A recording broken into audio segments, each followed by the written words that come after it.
The Office on NBC is a popular comedy familiar to anyone with a television or the 54 people with access to Amazon Unbox. The show's about real life in an office, but behind the fun and attractive world depicted by the likable cast, there is a shadow world lived by grubby, nearsighted writers in the actual offices inside the Dunder Mifflin building. Welcome to the Writer's Block, a round table with the writers of The Office. Before we take questions from the room, we want to show you where many of the scenes that appeared on the show come from. Our own workdays. One day, Greg caught us watching the DVD screensaver instead of coming up with new ideas. Luckily, we managed to convince him that we were working, and then we had to put it in the show. Being very athletic, we writers often toss around the old pigskin. It's a great way to brainstorm crazy new creative bits for the show. One day, we realized that Justin Spitzer is a drunk. While tragic, we tried to make comedy out of it. Yes, over the years, we have used many of the real things that go on around our offices to make comedy for The Office. And who am I, you may be asking? Well, my name is Brent Forrester, and my story was the basis for Ed Truck's accident in grief counseling. For you see, at the beginning of season 3, I was decapitated in a car accident. Ladies and gentlemen, welcome the writers of The Office.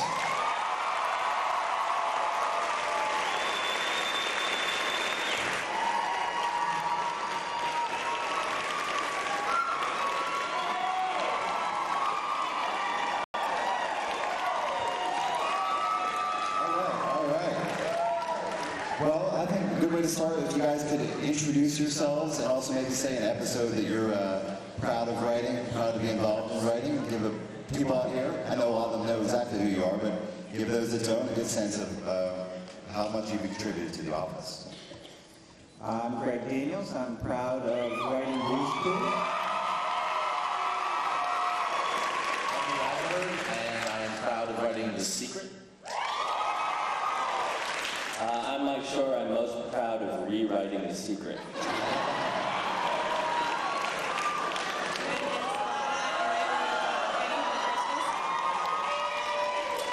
I'm Justin Spitzer. I wrote Back from Vacation. I'm Ryan Coe. I'm new, and I'm proud to one day maybe get to write an episode.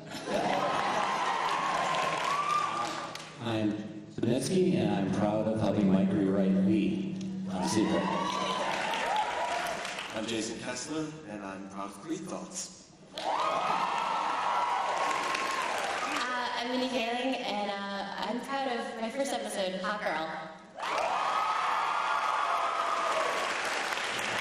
I'm BJ Novak. I'm proud of writing Diversity Day.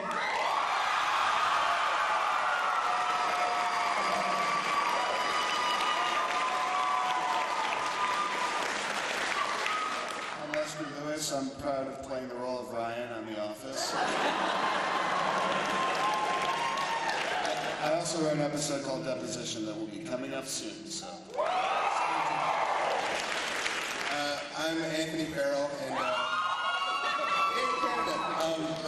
the coolest thing I've written so far is that Kevin talking ahead with the PB&J thing.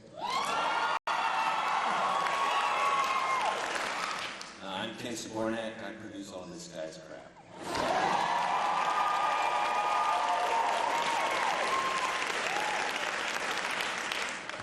We're going to get started with a few fan questions submitted on the internet, and then we'll sort of feel free to improvise here a little bit. First question comes from Kristen in Scranton, Pennsylvania. And I'm not sure about this. It seems as though you have established an ideal work environment from which to create. To what do you attribute the collaborative nature between the writers, cast, and crew? The process by which we make the show is incredibly organic and very grassrootsy. And as you all probably know, a lot of our writers are actors, and a lot of our actors are writers, and that was Greg's conception of the show from the beginning. Was some shows out in Hollywood land, there's a very weird division between actors and writers, and you don't get to interact much with actors if you're a writer, and obviously vice versa. And the whole point of the show is to sort of break down those barriers. And when you write an episode, you're on the set for every minute of the shooting of it, and you work really closely with the directors, and we have, over the years, developed a real kind of fun shorthand between the actors and the writers and the directors, and it's just a very relaxed environment, and I think that really helps us because there's no sense of weirdness or something. If the actor has a question, they just come to us, and if we want to let the actors improvise and try to improve the dumb stuff that we've written, then we do that too, and it just is a very calm and relaxed sort of big happy commune that we work on. And a lot of respect, and we respect each other so much. Like, we know we bring some of us respect some other people. We bring stuff down and we know they're just going to make it better. So yeah. it's nice. I have a follow-up to that. Am I correct in saying that one writer leads up an episode and then sort of other writers help with the editing? Is that typical of a television show creating a comedy, or is that atypical? I don't know. Yeah, I mean, one of the writers is sort of, we all pitch all the ideas out, and we work really hard sort of making an outline, and then one writer goes off and writes the original draft, and then once you write it, it becomes the property of the staff again, and we all rewrite it, but the person who's sort of the point person is on it from day one and is on the set and is in editing and stuff. And then, you edit it and you get it exactly the way that you think is best. And then Greg comes down and points out why what you did was stupid and terrible. And then he fixes it and makes it good. Another fan question, this is for Greg. Do you think at some point you'll have to explain why this fictional camera crew is now in its 4th year of filming this documentary? Can you ignore that indefinitely? I think yes.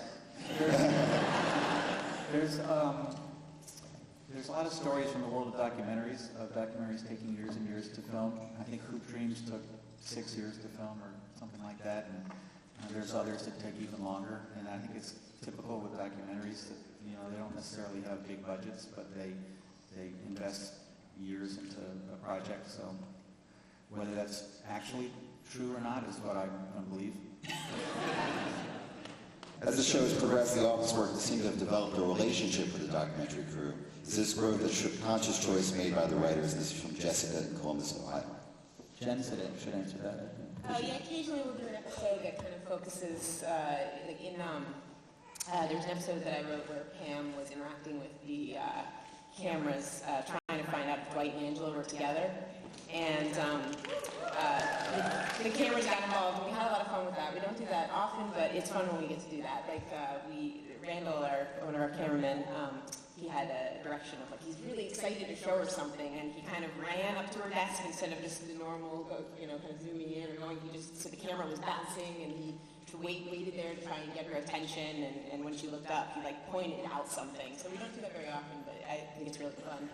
Randall is also our DP and a director of many episodes, and he's like the hidden member of the cast, he and Matt, because when they look around, you get a sense of who the cameraman is. How much of the show is improvised? You guys must get that question a lot. Like, can you put that to rest here today?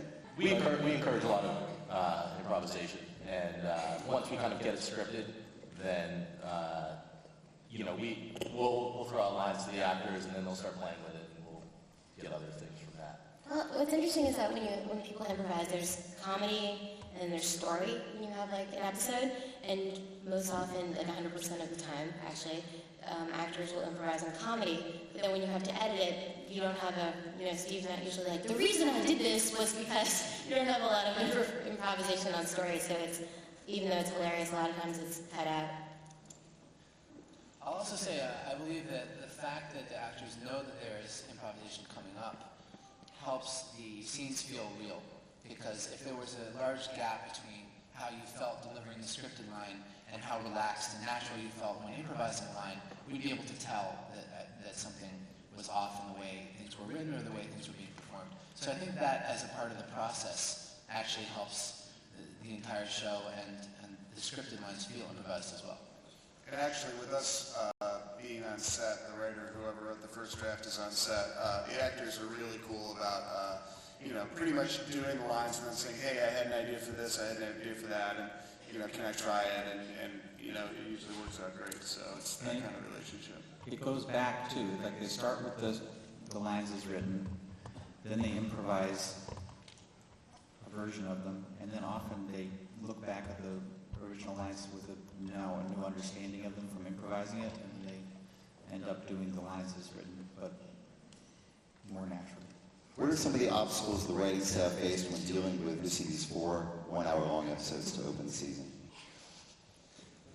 This is from Charlotte in Westchester, Pennsylvania. There were many of them. One of them was that they couldn't just be hour-long episodes. They had to be episodes that, when they are shown in repeats, they could be broken up neatly into 2 half-hour parts, which was very difficult. It was very hard to construct stories that would arc over 2 episodes, but individually could work as just 1 episode. Like the end of the first episode had to feel like an end of the first episode, Right. but also it had to be like, wait, there's more. I would say the biggest thing, though, is that the way that we shoot the show is that we shoot way more stuff than we need, way more stuff than we need, which is why there's so many deleted scenes on the internet and stuff. And for every 21-minute and 30-second show that normally airs, our first editor's assembly is like 35 or 38 minutes long. And I think if the show is good, it's because we keep cutting it down until it's like a finely honed little comedy nugget. And when the show was an hour long, which meant it had to be 42 minutes long, we ended up with editor's assemblies that were like 70 minutes long. They were essentially movies. And it's just more than twice as hard to edit and fix and hone something that's 70 minutes long into something that's 42 minutes long. So. It was hard, I think, on everyone. I think we really enjoyed it, but it was, instead of taking 10 days to shoot it, we did it in 8 days, so it was just... it was like an obstacle course. It was like a crazy obstacle course. Creatively fun and interesting and challenging, but a lot of work. We've got a couple more fan questions here. This is Melissa in McDonald, Ohio. It's from Michael Schur. I love you as Mo Schrute. What's it like being both a writer and actor on this?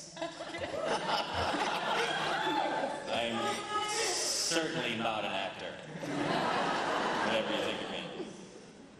It's a lot of fun. It's a little odd because, the other writer-actors on the show, Paul and Mindy and BJ, are playing, less BJ than Paul and Mindy, but are playing essentially exaggerated versions of their natural selves. In my case, so are you. It's exactly the same as Mike. The only thing I have in common with Moe's is that in real life I am an Amish beet farmer. But so I have to work on it. How long does it take to glue on the beard? Is that like... Well, for the record, I want this out there, people. The first time I played Moe's, the beard was real. It was honest to God, and it took me 3.5 months to grow it. My wife left me, and it happened in part because my natural beard growth is very weird and Amish looking. And some of the other people up here thought that it might be funny to force me to grow it for 3.5 months. And I came back, I made one contract demand when I came back as Moe's, which was that I would not actually grow the beard. And so the last time it was a glue-on. It looked okay, right? It looked fine. I pretty much could have totally gotten away with gluing it on the first time, I think. So somewhere at NBC, there's just like a creative, prosthetic Moe's beard? Yes. Well, it's actually right now it's in the Smithsonian, but it'll be back in a couple months. Thanks a lot. So we have another one. This one is for BJ or Mindy. It's from Sarah Q in 44. It's a local PA town here.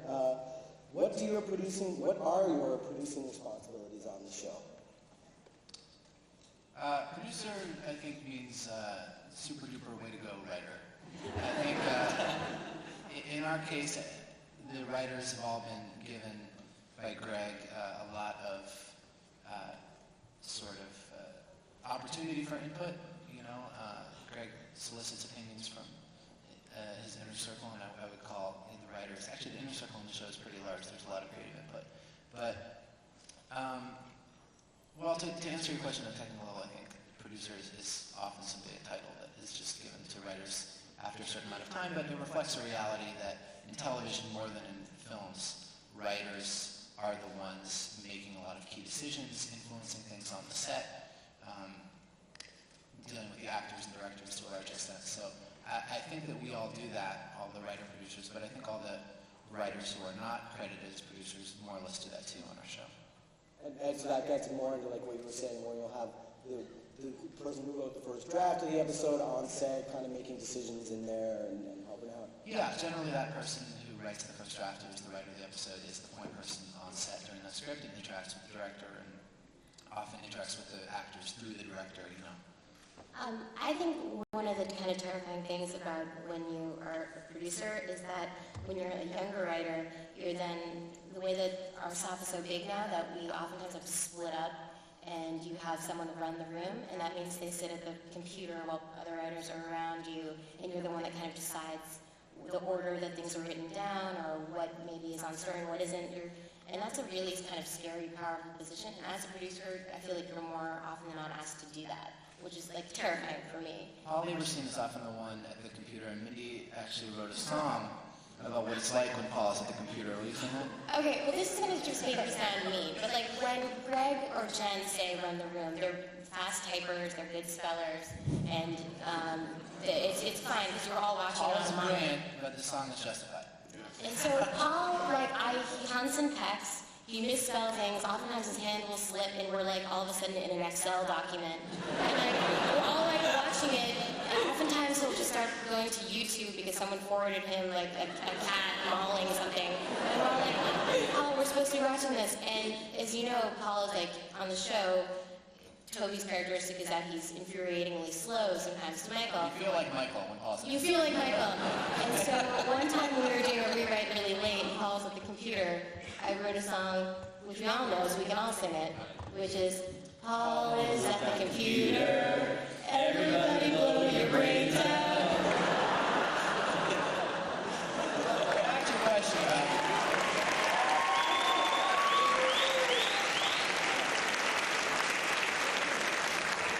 I'm sure he appreciates that out here.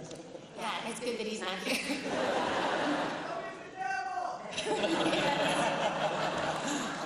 Also, one of the last thing I'll say about being a producer is that when I was a staff writer, you sort of have a sense of like, oh my God, I'm going to get fired. Oh my God, I'm no good. I can't believe I have this job. I've scanned the system. But you're just like generating jokes. You're considered just to be like a joke machine. But as a producer, you can kind of say things like, I'm a joke machine.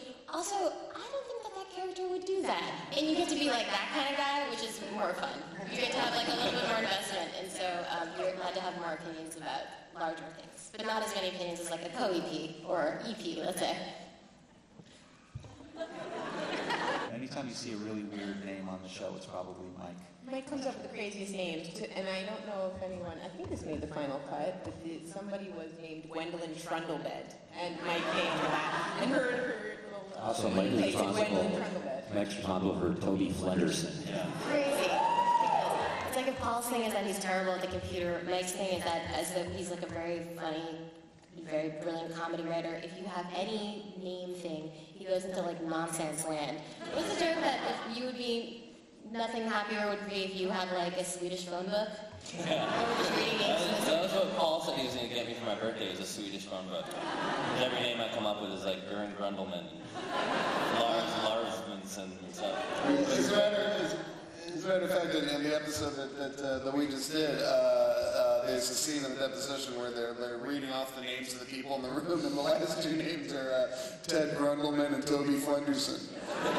We thank Mike for that. It's the proudest moment of my life. But in this one episode that we did, the return, when Dwight was had quit the job and was looking around for other jobs and stuff, he was interviewing with a bunch of people, and it was just very short scenes, and the people didn't have names or they didn't even have lines.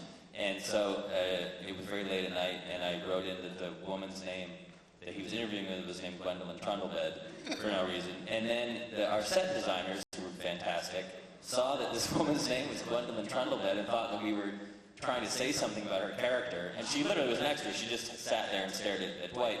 And they designed her office in this incredibly like elaborate, girly way. Like she was like really into fairies and this, very ethereal. The whole office was pink. And when we got to the set, it was like, what is happening? And then I was like, it's going to the trauma bed, you know? It's just an interesting office. That did not deter me, however, from creating 20,000 other stupid names. We've been playing with Nerf guns in the office, and I put a Nerf gun to Mike's head the other day and said, I will shoot you if you don't give me a normal boy's name, because we're trying to name something, and he couldn't. Couldn't do it. Quick show of hands. No, actually just make some noise. Who here is from Scranton? Very good. Maybe you can see where we're going with this, Greg. Who here is not from Scranton?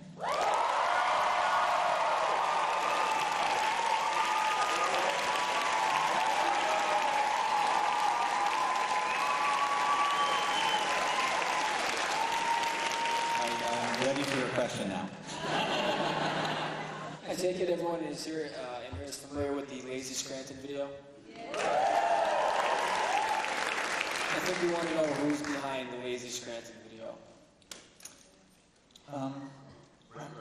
Brent wrote the episode. I think that was me telling him to put it in because we talked about you have to kind of compete to be cool a little bit in the office, in the writer's room, which is hard for me because I'm old and dorky. And so I got all excited about Lazy Monday that I saw somewhere. It's like, hey, do you see this? Somebody sent me a link to Lazy Monday. And they were like, oh, this is horrible. This is stupid.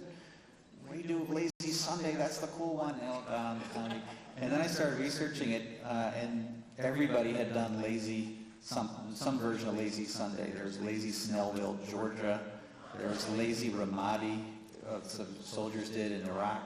And everybody did a version of it, and I thought it would be funny if Michael did one really late. Right? I think that's how it came about. And then Brent wrote it and supervised it and produced it and everything. Well, you know what we've really gotten a lot out of, which is funny, is the Chamber of Commerce sent us a deck of playing cards, 52 playing cards, and the back of each one of them was a different Scranton location. And that's how we've come up with almost all of the Scranton locations. Especially for the Lazy Sunday, because there was Montage Mountain, and there was the Electric City sign, and all different things were on the back of this deck of playing cards. There was a half a day where the deck was lost, and there was like a code red in the office. Why was Scranton chosen in the first place? People ask me that all the time. And, there's a whole bunch of different reasons. I was reading John O'Hara stories at the time of the pilot, who's a great writer and sets a lot of his stuff here.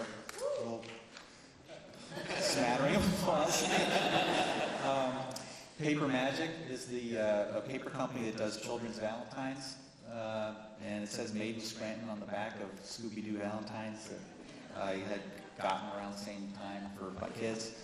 There's a lot of different things. I think it was still maybe floating around when John Krasinski came here before the show when he was coming out for the pilot. Maybe not, but he came here with some buddies of his and shot the footage that's in our opening title sequence, and he interviewed different Scranton paper personalities, like at Pen Paper and Paper Magic, and the behavior of him going around with the camera crew asking the managers of these paper companies to show him around. It mimicked exactly what we were going for, kind of. And so we were like, yeah, that's a thumbs up. That works. And this is 100 little things. And I'm really glad I did, though. I don't think we've gotten this reception in Utica.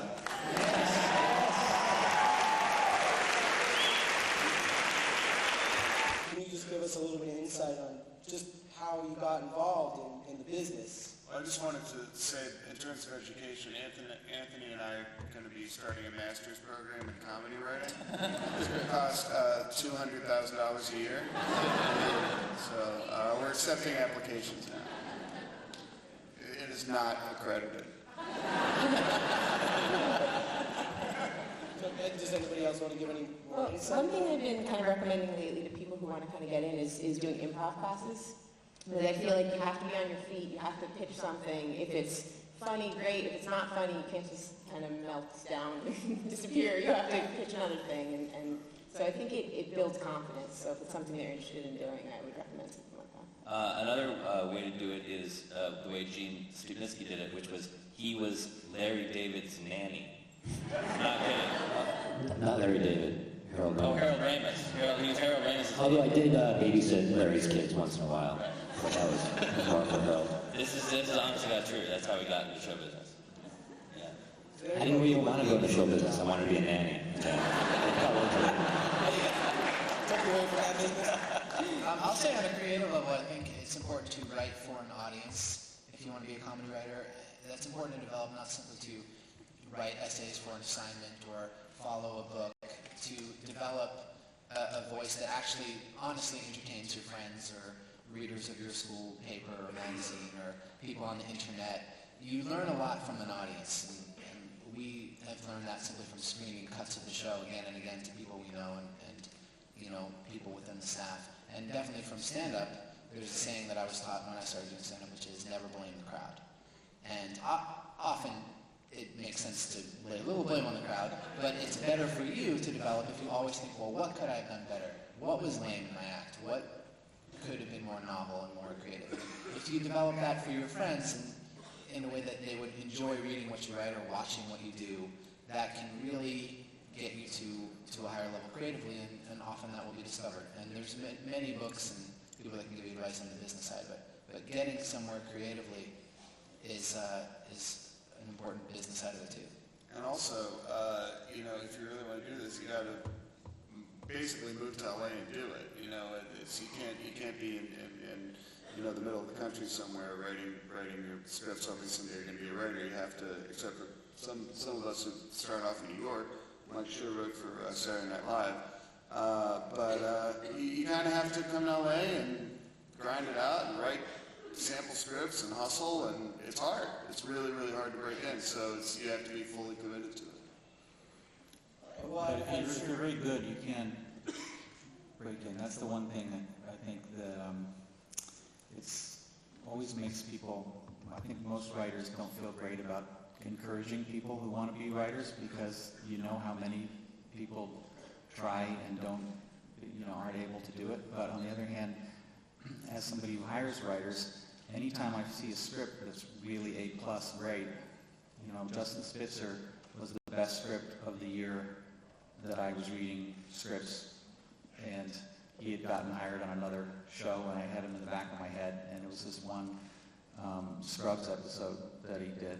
And Lee and Jean had a pilot that was incredibly brilliant, and if you can get it up to the level where it's the best script out of the stack of 100 scripts that somebody's reading, you will definitely get hired. But that's a very hard thing to do, and it's half comedy, and it's also half understanding playwriting and just the dynamics of what makes an interesting character and how long the story should last and when you should cut to a subplot. And there's a lot of elements in it that aren't comedic too. And my personal way of getting better at it, I think it's really, sounds so simple, but I think it's really good if you want to improve your writing, to take a show that you like, put it on a pause, like on a tape or DVR or something, and transcribe it from your looking at it. And I don't know why, but I think that helps a lot. I haven't ever heard anybody suggest that, because it's so time consuming. When I wrote my first scripts, I was watching, I think Frasier was the first scripts I tried writing, and I would watch them, and I started so geeky. I would write down how many jokes were in every scene, and what the joke formulas were. I mean, it seems like it was so hacky. And I tried to fake my way, pretend I was writing a script by copying as many of the structures. And then eventually you change enough, and all of a sudden it's a completely different script, and you kind of know how to do it. You do that one or two more times, and all of a sudden it becomes secondhand. I think another thing is just plan on just throwing a bunch of stuff in the garbage really early. Like when I first got out of college, I was like, okay, well, first I'm going to write the greatest Malcolm spec ever written. And so you just eat yourself up with this, and then after I burned myself out and worked in advertising and then hated that, I was like, okay, well, I'm just going to throw out the first three things I write. They're going to be garbage. And I pulled through on that. And then, actual good things maybe start coming out of the computer. But to say, the first time out, I'm going to, write the best Mad About You spec ever is probably unrealistic. But once you get over that, you can start feeling like stuff comes out of your computer quicker. As you get deeper, now that you're here and you've been driving around and seeing things, is there any chance maybe in some of your minds to maybe make the show a little more scranton? Have you seen some things that have maybe surprised you, that have maybe been inspirational to be like, we need to get that in the show pretty soon? I'd say that's what you guys we were all in different cars driving around. What did you guys think was story generating? We took the coal mine tour.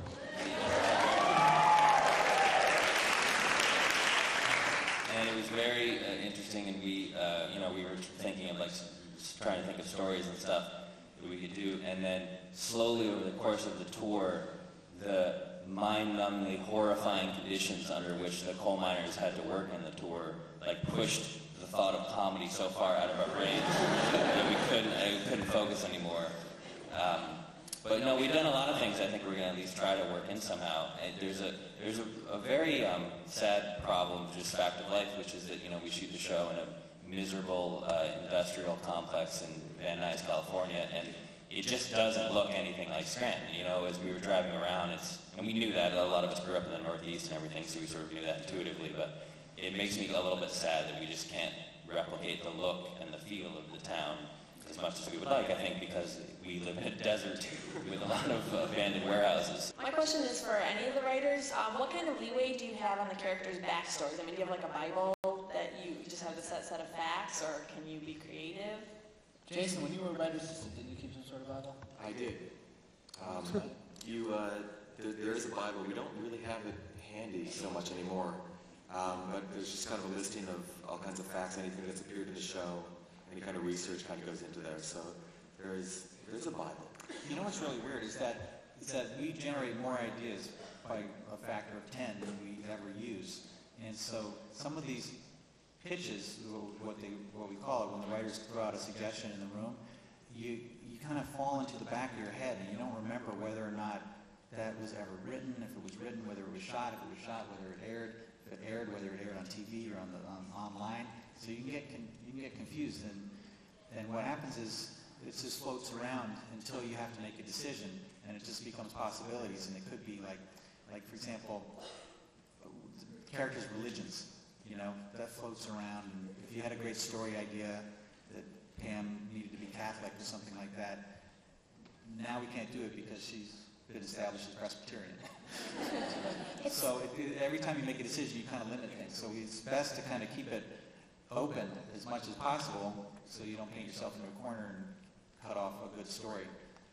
So the backstory is kind of like Heisenberg uncertainty principle. It's kind of this is good, I'm going to keep going with this.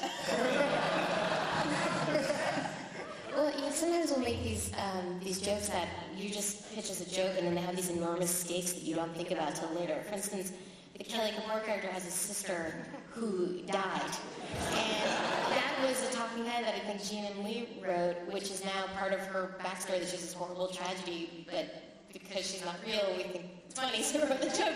That's part of her story. And there was another thing which I think is so funny, which is in Conflict Resolution, our second season. They go around and there's a note in the performance review. There's a note that was stuck in the box from a character named Tom. Tom said, "I wish there was more outreach for people with depression." And Michael's like, "What is this?" And then he's like, "Who's Tom?" And then Phyllis goes, "Tom, So essentially what happened is the person who worked in that office, which was only 14 people or so, was incredibly depressed, killed himself, shot himself in the head, if we were to take what Phyllis said at face value. And it happened, asked for help, put a note in a box, and that happened a year ago. This was a year ago. So if you time out the series, what we discovered was that his suicide happened a day before the pilot aired. Or they came in to tape the pilot, so in our pilot episode, when Michael is bringing around the temp and saying, "This is this person, this is this person," we all just came back from the funeral of Tom. He kind of killed himself. So these jokes have these ramifications we don't even think about. So That guy was much more affected by the death of Sprinkles than he was by the death of It never occurred to me that Rainn was probably there as a attempt to replace Tom. You could also maybe wonder if the documentary crew was sent there in response. They're going to investigate the tragedy. What made a man do this? And then they were like, "Oh, this boss is kind of funny. Let's just follow this guy." Who cares? Tom who? stage to see who's next. Go ahead, we got one for, I don't know if it's for BJ or about BJ, but here we go. Why did you decide to make Ryan such a butt this year? Well, obviously it was juiciest if Ryan changed as much as possible, and or at least revealed himself as much as possible. The beard was a part of that. I had written into the initiation script that Mose appears with his beard. I then read Mike Sherry's draft of Under Mifflin Infinity that described Ryan with a goatee, which I was not looking forward to wearing the whole year. Greg looked at my beard that was about to become a goatee and said, I don't know if you would wear that. I think goatees aren't really cool right now. Right next to me were Leslie Lewis and Anthony, who then began growing his goatee into a beard, Anthony, after I heard that comment. I don't know if that was by chance. I cried when I started doing my beard. But I think it's just juiciest to have contrast in the show always, and that's why someone who was a temp and now the boss and has this weird psychosexual hints of well, I'm pinning myself to the point. Psychosexual, did you say? I think that's more how it's interpreted than how it actually originates. But why is Ryan such a butt, to get back to that? I think, personally, as the actor who plays Ryan, I think that he is insecure and not used to his power and tells himself and other people that he is in this great position of authority and tries to compensate by acting like it. And I've also seen a lot of people act in these ways, say these things. I have been criticized for spending too much time on my BlackBerry when I could be interacting with other people and pitching jokes. So I think, maybe some of it was based on observation in the writer's room. And some of it is just, I think, the juiciest way to play a character who in some ways has to replace Jan as an antagonist for Michael. It's also, just to add, I mean, one of the things I think we sort of delight in the way BJ's playing the role and the way we get to write the role is that he's really Hollywood. He's definitely could be an agent at an agency, like a talent agent or something. And so I think we also get to have a little bit of fun. It might be a bit of an inside joke, but we get to take little stabs at lampooning our own business with this sort of just silliness of it and the self-importance of it. Hi, my name is Dan. I'm kind of big into film and video editing, so I was curious, what role, in writing does post-production have, just in general? It's really big, and there could be other panels that would be very interesting with Randall and his team and with the post guys. They're a lot of fun. I blog with Dave Rogers, who's one of our editors. We have two editors who just won the Emmy for their editing on the show. And they in Holland. And because we shoot so much, there's no way that we could keep our jobs as writers and look at every take, or certainly I can't. And so there's enormous reliance on the editor's taste to go through all the different versions and the improvs and everything and select what they consider to be the best takes. And then they put the show together.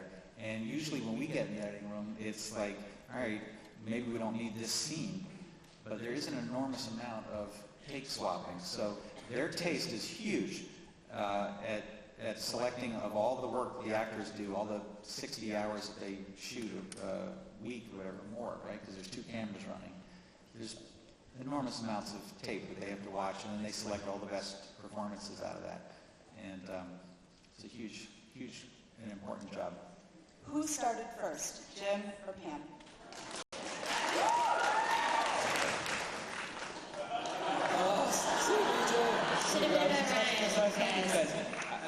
I think the most compelling thing we ever did on it was an alternate talking head ending to the client, where Jim told this beautiful story of his first day at work, where he went out to lunch with this person, and it was both his best first date and his worst first date because he found out that she was engaged. And to me, that means that she was there before him, and that was such a good talking head and such a good moment that got burned into my head. But apparently we previously had said the other way around.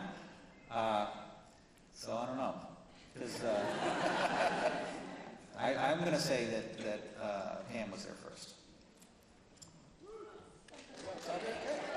Has there been any thought into outsourcing certain departments and having, say, Kelly compete with her cousin Kimmy from Calcutta?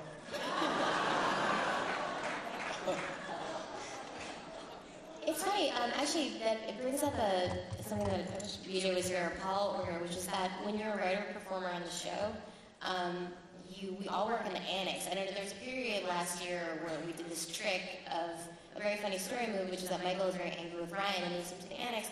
And that was because when we were in the annex, you don't see us, and so we can take off our costumes and go back to the writer's room. If you're asking if Greg is thinking about firing me, I think he has to answer that. No. Never fire her. Are we ever going to meet Michael's mother that lives in Dixon City? Oh, why Dixon City? Very possibly we'll meet her. We got an award once from the television critics, and Carol Burnett was there, and she was lovely, made a pitch to be Michael's mother.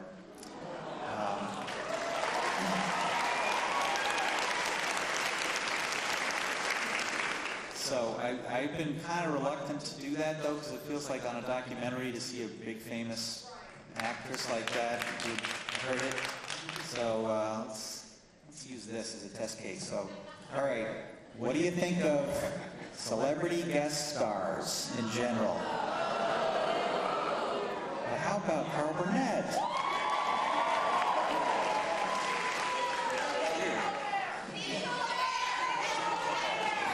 As Michael's mother, I don't think that makes sense. All right. Gene, I wanted to know if we're going to see the Vance Refrigeration guys anytime soon. I love the outtake when you're not delivering the bear when you guys go to hit on Pam in Valentine's Day, and I just wanted to know if we're going to see them anytime soon. That's actually a question for Greg. I don't know. I mean, these guys write each other into each other's scripts. I don't know if you recognize Justin Spitzer as the intern, though, from Fun Run. He's got to be you. Say your line again. Say your line again. Open your mouth by the audience. Justin, can you say your famous line? So that's where your uterus went.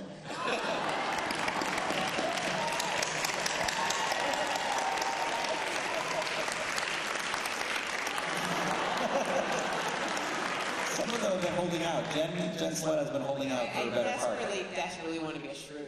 So until that part gets offered. Yeah, we would love to put more Leo and Gino in. The interesting thing about Leo and Gino, maybe it's not the interesting thing about Leo and Gino. A thing about Leo and Gino is that Lee plays Gino, and Gene plays Leo. That was done to confuse our editor, Dave Rogers, who sometimes the lines of reality blur when he's editing it. He calls PJ Ryan and Mindy Kaling, and it's unclear if he knows what's actually happening. He spends so much time editing. So. He's constantly looking at a fake camera. Yeah. Doing takes with a camera that's not there. Like, can you believe these people? Since all of you have so much creative control in the episodes, then how much control do the directors have? You have people like Joss Whedon and J.J. Abrams. So I was wondering how much input they have, since you guys seem to have a lot of control in your episodes. It makes a huge difference. We just watched Ranch Wars, the one that's coming up. Joss Whedon directed that. It's coming up on Thursday. He's a really good comedy director, and a lot of what you'll see is that if there's a lot of deleted scenes, it's because the director was really good, and then it's really hard to get down to time. And sometimes, it's a stretch to get some deleted scenes. But no, the directors had a whole lot. But these guys, it all depends. It becomes like a little collaboration. Jen Salata and Harold Ramis were a great team, and different, and Mike and Charles McDougall made a great team. And I don't know, these guys could talk more about what it's like to work with the individuals. Well, it's also not just writers and directors. It's really writer, director, actor, and Randall, I would say. And everything is there's a lot of confabbing, and there's a lot of sort of discussion and sort of free-flowing ideas and stuff. But there are times when there's a director who's just so straight up awesome that you just feel like you're worthless because they're doing everything that you would do before you can have a chance to know that you would do it. And the first episode that Joss Whedon directed, which is his business school, like that he did like an editor or director's cut of his episode, and it was like we watched it and I didn't know what you would do to change it, and it's partly because there's some directors who love the show and know the visual style of the show, and so that's not a problem. You know, they never try to do things that we wouldn't ordinarily do, and they just set up really good shots and get really great performances out of people, and then that's when the job is really easy, is when the director is really good. Also, Ken Kwapis has made a huge impact on the show because he directed the pilot, Diversity Day, and Casino Night, and Gay Witch Hunt, and a lot of our big episodes, Blues Cruise, and he kind of set up our way of interacting, where the cast is very protected and on the set all the time, and the people who usually service the cast, like makeup and hair and stuff like that, and can slow it down and remind everybody that they're in Hollywood, not in Scranton, is kept to a minimum, and they're always like off camera, and the cast have their own little compacts to do their makeup on their own and stuff, and he set up a lot of things that really helped us, you know, in our process to make the show what it is. My question is kind of a two-parter. The first part is, what is your favorite catchphrase that each of you have created yourself? And the second part is, who's responsible for I'm in love with Italian food? And can we see Pam reciprocate that? Paul Lieberstein wrote, I believe, right? I'm in love with Italian food, the Jim Talking Head. Yeah, I believe that was Paul. Favorite catchphrase? You know who's got a lot of catchphrases? Ed Helms. I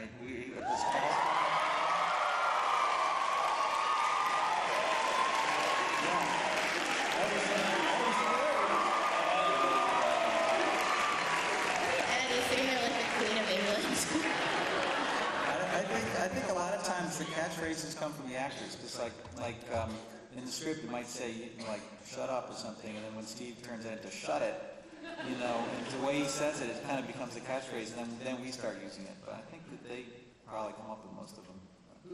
Who first pitched That's What She Said? Yeah!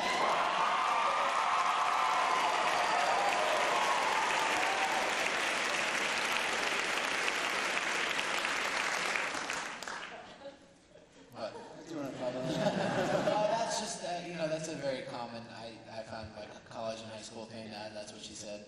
And now that it's in all of our heads, I guarantee you there will be one or two before the question and answer session is over. Because it gets stuck in your head and then you see so many options to use it. That's what she said. It's to the point now we're in the writer's room, we're just pitching and someone will say something and you'll be like, and you have a point that you have to make, but you can't stop, so you're like, well, I think Michael should, that's what she said, should try to really do this. It's like there's no joy in it anymore, even. It's like a take that we have. For Michael, too, it's a compulsion at this point. Sometimes he has to put an issue to rest with that's what she said before moving on. Right. Something he believes in. Jen has that problem. I'm just gonna say it, Jen. Like, I mean, Jen can literally, like, you're trying to pitch in something, and you look in her eyes, and you know she's not thinking about anything, but just like racing of how, which is funny because it's a kind of like Jen's like a classy lady, but that's a pretty like low form of a joke. It's my favorite. In fact, Mike and Paul at one point sat me down last year and like, you have to pick your moments where you do that's what she said. Just do them, keep doing them, do them a little less. Yeah. I like when Michael says yes. Y-E-S-H. I didn't come up with it. I just think Yeppers. Yeppers. I have a question from Mindy and BJ.